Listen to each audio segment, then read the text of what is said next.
श्री शिवाय नमस्तु भयम। दोस्तों, जैसा कि आप सभी लोग जानते हैं कि 28 जनवरी 2026 यानी बुधवार को पड़ रही है माघ महीने की शुक्ल पक्ष दशमी तिथि। और दोस्तों, ये वह तिथि है जो माघ महीने में पड़ने सबसे बड़ी तिथि है, क्योंकि ये माघ महीने में पड़ने वाली है और इसका बहुत ही बड़ा और विशेष महत्व होता है। पूज्य गुरु जी ने कहा है कि अगर कभी भी मौका लग जाए और माघ महीने की दशमी तिथि बुधवार को पड़ जाए तो आप लोगों को 7 हरा दुर्वा का उपाय तो अवश्य ही करना चाहिए। इन दोनों का संयोग बहुत ही कम आता है। इसी के साथ में गुरुजी ने अपनी शिव पुराण कथा में बताया है कि इस दिन आपको 7 दुर्वा का उपाय तो आपको अवश्य ही करना चाहिए, क्योंकि ऐसा दिन पूरे साल में सिर्फ एक ही बार आता है। और दोस्तों, आप सभी लोग जानते हो कि बुधवार का अगर सबसे बड़ा उपाय है तो वह 7 हरा दुर्वा वाला उपाय है। तो दोस्तों, इस बुधवार दशमी तिथि के दिन आप लोगों को इस 7 हरा दुर्वा वाला उपाय को जरूर करना है। बहुत सारे लोग होंगे जिन लोगों ने इस उपाय को ना किया हो, मतलब पूरा साल निकल गया, उन्होंने किसी भी दिन इस 7 हरा दुर्वा वाला उपाय को ना किया हो। पर दोस्तों, आपके पास एक आखिरी मौका बचा हुआ है जो कि 28 जनवरी के दिन है। तो इस दिन आप लोगों को इस वाले उपाय को जरूर कर लेना। भले ही आपने पूरे महीने भर इस उपाय को ना किया हो, पर अगर आपने इस माघ महीने के बुधवार दशमी तिथि के दिन अगर इस वाले उपाय को कर लिया तो आपको इस उपाय को करने का वो फल मिलेगा जिसकी आपने कभी कल्पना भी नहीं करी होगी। इसीलिए आप लोग इस वाले उपाय को एक बार जरूर कर लेना है, ताकि आप लोगों के हाथ से ये मौका ना जा सके और आपको इस उपाय को करने का फल मिल सके। दोस्तों, यह उपाय पंडित जी ने अपनी अभी शिव महापुराण की कथा में बताया है, जिस उपाय को आज हम आपको बहुत अच्छे से समझाने वाले हैं। इस वीडियो को देखने के बाद इस उपाय को समझने के लिए आपको कोई और वीडियो को देखने की जरूरत नहीं पड़ेगी। तो चलिए दोस्तों, उपाय को शुरू करते हैं। देखिए, ये इस माघ महीने के बुधवार दशमी तिथि के दिन ये इतना खास होता है, इतना महत्वपूर्ण होता है। देखा गया है कभी कभी बड़े बड़े पूजा पाठ अनुष्ठान से जो मनोकामना पूर्ण नहीं होते, वह माघ महीने के बुधवार दशमी तिथि के दिन एक छोटे से उपाय करने से ही आपकी मनोकामना पूर्ण हो जाती है। और बहुत सारे लोगों ने इस उपाय को किया भी है और उनको इस उपाय को करने का फल भी जरूर मिला है। अगर आप लोग भी इस उपाय को करना चाहते हैं तो आप इस उपाय को पहले अच्छे से समझ लेना, सुन लेना, उसके बाद करना। आपको इस उपाय का फल जरूर ही। और इस उपाय को कर लेने से आपके घर में चाहे किसी भी प्रकार की दुख और समस्या क्यों ना चल रही हो, आपको उसका कारण भी नहीं पता है कि भाई ये समस्या किस कारण से चल रही है। उसका कुछ भी कारण हो सकता है, जैसे इसे पितृदोष हो सकता है या किसी भी तरह का मंगल दोष भी हो सकता है। तो इस दिन आप लोगों को ये वाला उपाय कर लेना है। ये एक ऐसा उपाय है जिस उपाय को अगर किसी विशेष दिन पर किया जाए तो भाई उस विशेष दिन का जो है वह तो मिलता ही मिलता है। पर हमने उस दिन पर इस उपाय को किया है तो हमें उससे भी बड़ा फल मिलता है, और फल बहुत जल्दी मिलता है, क्योंकि आप इस उपाय को बहुत ही बड़े और विशेष दिन पर कर रहे हो। तो चलिए अब उपाय के बारे में बात करते हैं। लेकिन उससे पहले आप लोगों को यह जानना आवश्यक है कि आखिर यह उपाय किस समय करना है, किसको करना है और कैसे करना है। तो चलिए हम आगे आपको वीडियो में एक एक करके बता देते हैं। उससे पहले अगर आप लोग हमारे चैनल पर पहली बार हैं तो हमारे चैनल को सब्सक्राइब करना ना भूलें। और अगर आपके पास कोई सवाल है तो आप हमें कमेंट बॉक्स में बता सकते हैं। और अगर आपको हमारा वीडियो पसंद आया है तो आप हमें लाइक और शेयर करना ना भूलें। और अगर आपको हमारे चैनल की जानकारी चाहिए तो आप हमें फॉलो कर सकते हैं। और अगर आपके पास कोई प्रश्न है तो आप हमें कमेंट बॉक्स में बता सकते हैं। पहली बार आए हैं या फिर मेरी आवाज आज पहली बार सुन रहे हैं तो हमारे चैनल को सब्सक्राइब जरूर कर लेना, और इस वीडियो को करके कमेंट बॉक्स में श्री शिवाय नमस्तु भयम ओम नमः शिवाय जरूर टाइप कर देना। तो दोस्तों, इस 7 दुर्वा वाला उपाय को हमें इस बुधवार दशमी तिथि के दिन कैसे करना है, किसको करना है, किस समय करना है और कहां पर करना है, ये सारे सवालों के जवाब आपको इस वीडियो में मिल जाएंगे। और जो ये वीडियो देखेगा भाई, उसको 7 हरा दुर्वा वाला उपाय जरूर करना चाहिए, क्योंकि इस दिन 7 दुर्वा का भी बहुत ही बड़ा और विशेष महत्व होता है। और जब बात आ जाए हरा दुर्वा की तो यह सोने पर सुहागा वाली बात हो जाती है, और यह एक बहुत ही बड़ा उपाय हो जाता है इस बुधवार दशमी तिथि का। तो अब दोस्तों, इस 7 हरा दुर्वा वाला उपाय को आखिर करना किसको है, सबसे पहले हम लोग वो बात जान लेते हैं। तो देखो, घर की जो बड़ी माताएं बहनें होती हैं, उन माताओं बहनों में से कोई भी एक बड़ी माता बहन इस वाले उपाय को कर सकती हैं। और दोस्तों, अगर आप चाहें तो अपने घर में से सभी सदस्यों भी इस उपाय को करवा सकते हैं। अगर किसी व्यक्ति की खुद की कोई मनोकामना है, खुद की कोई दुख और परेशानी है जो कि वह अपने लिए ही करना चाहता है, इस वाले उपाय को तो वह खुद अपने लिए भी कर सकता है। बाकी अगर कोई घर में से ऐसा है जो कि अपने पूरे घर परिवार की सुख और शांति के लिए यह वाला उपाय करना चाहता है, तो भाई वो भी करने में बढ़ना करीगता कर देगा, सकता है, उसमें भी कोई दिक्कत वाली बात नहीं है। कहने का मतलब यह है कि इस उपाय को हर सदस्य भी कर सकता है, और पूरे घर परिवार के सदस्य के लिए घर की बड़ी माताओं बहनों में से कोई एक माता बहन भी कर सकती है। माताएं बहनें अगर घर में उपस्थित ना हो या वह यह वाला उपाय ना कर पा रही हो तो फिर घर का कोई बड़ा सदस्य भी इस 7 हरा दुर्वा वाला उपाय को कर सकता है, चाहे फिर वह पुरुष ही क्यों ना हो, उसमें कोई भी दिक्कत वाली बात नहीं है। अब दोस्तों, जो अगला प्रश्न निकल कर आता है वह ये आता है इसको लेकर कि आखिर इस उपाय को हमें किस समय करना है, सुबह के समय करना है कि शाम के समय करना है। तो देखो, इस वाले उपाय को आप लोग सुबह के समय भी कर सकते हो और शाम के समय प्रदोष काल में भी कर सकते हो। अब अगर आप पूछो कि भाई सबसे उत्तम समय कौन सा रहेगा इस 7 हरा दूर्वा वाला उपाय को करने का, तो हम आपसे बस यही कहेंगे कि इस उपाय को आप सुबह के समय करेंगे तो ज्यादा बेहतर होगा। बाकी अगर प्रदोष काल के समय भी करेंगे तो भी अच्छा होगा, उसमें कोई भी दिक्कत वाली बात नहीं है। तो दोस्तों, जो अगली सबसे बड़ी और महत्वपूर्ण बात आती है वो ये आती है कि सुबह अगर हम उपाय को करेंगे तो हमें कितने बजे से लेकर कितने बजे तक के बीच में करना है, और शाम के समय प्रदोष काल में करेंगे तो हमें कितने बजे से लेकर कितने बजे के बीच में करना है।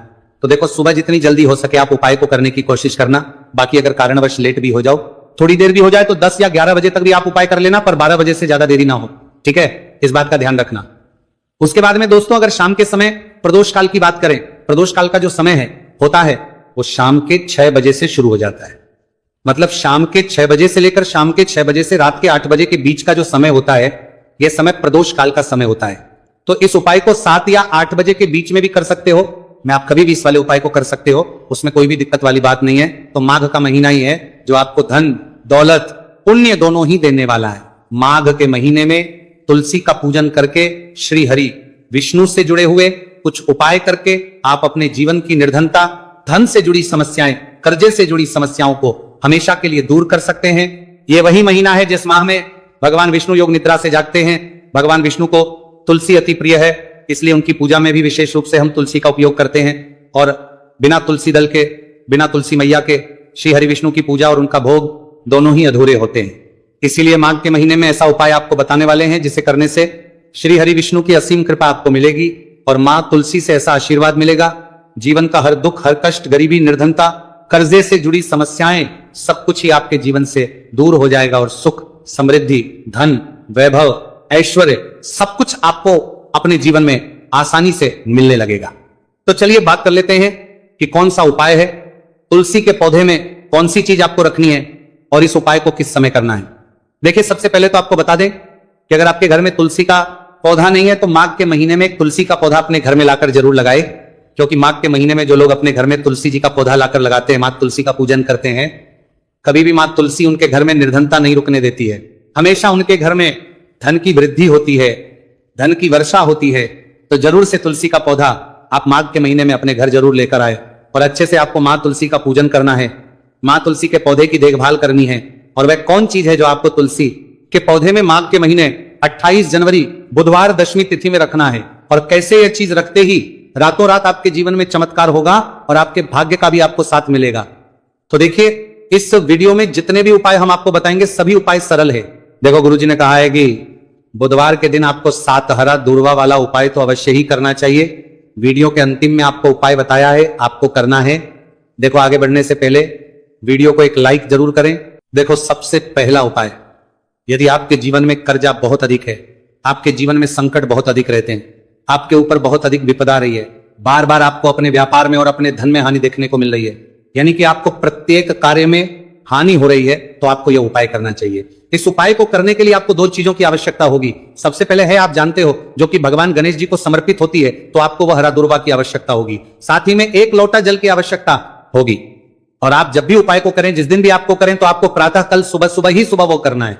इस बात का विशेष रूप से आपको ध्यान रखना है, ठीक है। तो आपको एक हरा दूर्वा लेनी है, अगर आधा हरा दूर्वा भी मिल जाती है तो भी कोई दिक्कत नहीं है। बस आपको हरा दूर्वा है, अगर ज्यादा ना मिले तो उस स्थान पर एक हरा दूर्वा भी ले सकते हैं। हरा दूर्वा आपको आसानी से कहानी पर भी मिल जाएगी, बस याद रखिएगा, शुद्ध दूर्वा, और मतलब उसे शुद्ध करके ही उपयोग में लीजिएगा, है ना। तो आपको करना क्या है, एक हरा दूर्वा या एक से ज्यादा भी हरा दूर्वा आप लोग ले सकते हैं, तो एक हरा दूर्वा अपनी ले लीजिए। एक हरा दूर्वा के साथ में आप 1 लोटा जल ले लीजिए और इन दोनों ही चीजों को लेकर शिवाजी के मंदिर पहुंच जाइए। जी के मंदिर पहुंचकर सबसे पहले आप शिवाजी के पास में बैठ जाइए। शिवाजी के पास में बैठने के बाद जो शिवाजी की शिवलिंग होगी, शिवलिंग के ऊपर सबसे पहले आपको यह दुर्भाग्य को समर्पित करना है। दुर्भाग्य को कुछ इस प्रकार से समर्पित करना है कि जो दुर्भाग्य दांडी का मुख होगा वो जलधारी की तरफ हो, जहां से जल नीचे करता है ना।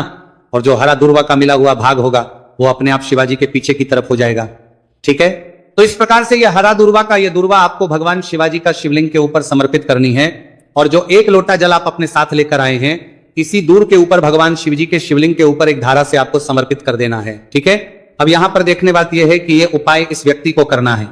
जिस व्यक्ति की नौकरी नहीं लग रही हो, जो व्यक्ति परीक्षा में पास होना चाहता हो, तो इस व्यक्ति को अपने हाथों से इस उपाय करना है, तभी उपाय कम करेगा। ठीक है। उपाय को करने के बाद आपको 3 महीने उपाय आपको कब तक करना है? जब तक कि आपकी नौकरी ना जाए। जब तक आप इस उपाय को नियम के साथ करो, आपकी नौकरी जरूर लगेगी। अब बात करते हैं दूसरे उपाय के बारे में। तो देखिए दूसरे उपाय जो है, देखिए इस उपाय के लिए आपको मात्र 1 लौंग का जोड़ा लेना है, यानी कि 2 फूल वाली लौंग लेनी है। साथ में आपको मात्र थोड़ा सा शहद लेना होगा और इसी के साथ में आपको तांबे के पात्र अंदर शुद्ध जल लेना होगा। अब देखिए इन सभी सामग्रियों को लेकर के आपको भगवान शिव के मंदिर में पहुंच जाना है। देखिए ये उपाय आप सुबह से लेकर शाम तक कर सकते हैं। तो वो सबसे पहले तो आपके पास जो 2 फूल वाली लौंग है, उन्हें आपको शहद के अंदर अच्छे से डुबो है, यानी कि दोनों लौंग पर आपको अच्छे से शहद का लेपन कर देना है। अब आपको जो आपके पास एक लोटा जल है, सबसे पहले तो उसे शिवलिंग पर धीरे धीरे समर्पित करना है और श्री शिवाय नमस्तु भयम इसका जाप करते हुए समर्पित कर देना है। अब आपके पास जो 2 फूल वाली लौंग है, शहद से उसे आपको शिवलिंग पर अर्पित करना है और आपको प्रार्थना करनी है कि जीवन में जो रोग की स्थिति है वह समाप्त हो, जीवन के जो संकट और समस्याएं हैं वह सभी समाप्त हो, जीवन से जो कर्ज की समस्या है वह समाप्त हो। इस प्रकार से प्रार्थना करते हुए ये जो 2 फूल वाली लौंग ही शहद संयुक्त इस आपको शिवलिंग पर अर्पित कर देनी है।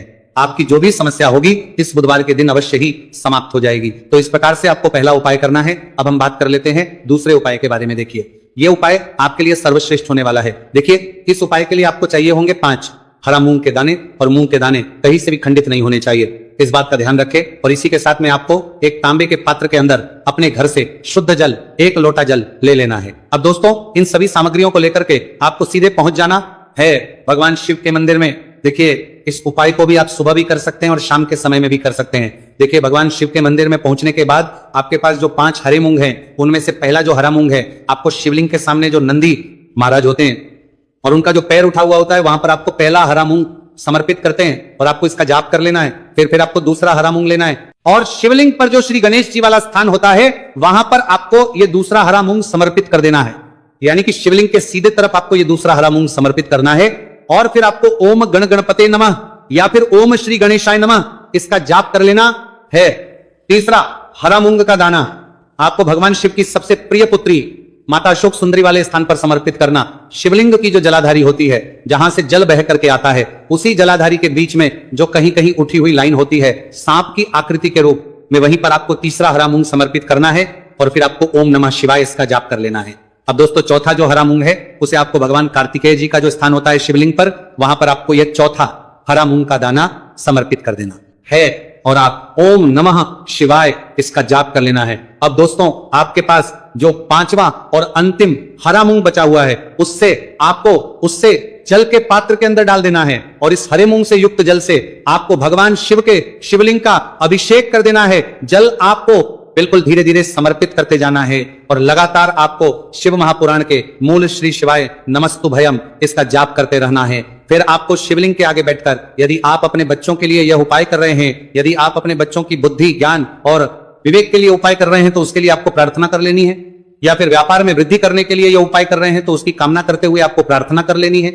या फिर अपनी नौकरी के लिए कर रहे हैं, या फिर अपने इंटरव्यू के लिए, या फिर धन की प्राप्ति के लिए कर रहे हैं, जिस भी कामना के लिए आप उपाय कर रहे हैं उसे परिपूर्ण करने के आपको महादेव से प्रार्थना कर लेनी है और फिर आपको वापस अपने घर आ जाना है। पूज्य गुरु जी ने कहा है कि जो भी व्यक्ति इस उपाय को कर लेता है, तो यकीन मानिए आपके जीवन की जो सारे संकट, कष्ट और बाधाएं ही वह सभी समाप्त होंगे।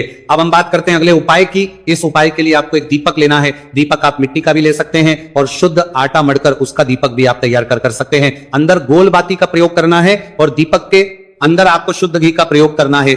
इसी के साथ में आपको मात्र 1 फूल वाली लौंग लेनी होगी। अब ये एक दीपक और 1 फूल वाली लौंग लेकर के सीधा आपको पहुंचना होगा बरगद के वृक्ष के। वहां पर देखिए सबसे पहले तो आपके पास जो 1 फूल वाली लौंग है, उससे आपको बरगद के वृक्ष की जड़ में समर्पित करना है। देखिए अगर आपके जीवन में कोई भी बड़ा संकट आने वाला है, कोई बड़ा कष्ट आने वाला, तो वो इस उपाय के माध्यम से दूर होने वाला है। महादेव की विशेष कृपा रहेगी कि जो भी संकट आपके जीवन में आने वाला होगा वह भी दूर हो जाएगा। तो आपको 1 लौंग समर्पित करनी है बरगद के वृक्ष की जड़ में और वहीं पर आपको जो है गोल बाती वाला दीपक जो आप लेकर के गए हैं, उससे भी वहां पर प्रज्वलित कर देना है वटकेश्वर महादेव का स्मरण करते हुए। देखिए जब भी आपको जीवन में इस साल लगने लगे कि आपके जीवन में कुछ भी अच्छा नहीं चल रहा है, तब भी आपको इस प्रकार से आपको ये उपाय करना है। तो इस प्रकार से आपको ये उपाय करना है। अब हम जान लेते हैं चौथे विशेष उपाय के बारे में। देखें यदि आपके विवाह में, शादी में कोई भी समस्या आ रही है, यदि आपका जो कर्ज है वह दिन पर दिन बढ़ते ही जा रहा है, तो आपको यह चमत्कारी उपाय करना चाहिए। कोई भी समस्या अगर जीवन में है तो उसे दूर करने के लिए आपको इस उपाय करना चाहिए। मंगल दोष से जुड़ी हुई समस्या भी है तब आपको यह उपाय करना चाहिए। देखिए, इस उपाय के लिए आपको एक तांबे के पात्र के अंदर अपने घर से शुद्ध जल लेना है और इसी के साथ में आपको एक चुटकी लाल चंदन लेना होगा। अब आपको क्या करना है कि जो लाल चंदन आपने लिया है उसे आपको उससे जल के पात्र के अंदर डाल देना है और ये जल जो है आपको लाल चंदन से युक्त तैयार कर लेना है और ये लाल चंदन से युक्त जल आपको भगवान शिव के मंदिर में लेकर के पहुंचना है। लेकिन उपाय भी आप सुबह से लेकर के शाम तक कर सकते हैं। अब दोस्तों, ये जो लाल चंदन से युक्त जल है इससे आपको भगवान शिव के शिवलिंग पर धीरे धीरे अर्पित कर देना है और आपको लगातार श्री शिवाय नमस्तु भयम इसका जाप करते रहना है। देखिए, यदि आपके जीवन में विवाह से जो ही समस्या चल रही है तो आपको मंगलेश्वर महादेव का स्मरण करना है और जीवन में अधिक कर्ज की समस्या है तो आपको आर्यन मुक्तेश्वर महादेव का स्मरण करना है। देखना एक दिन आपकी सब तरह की समस्या जल्दी ही समाप्त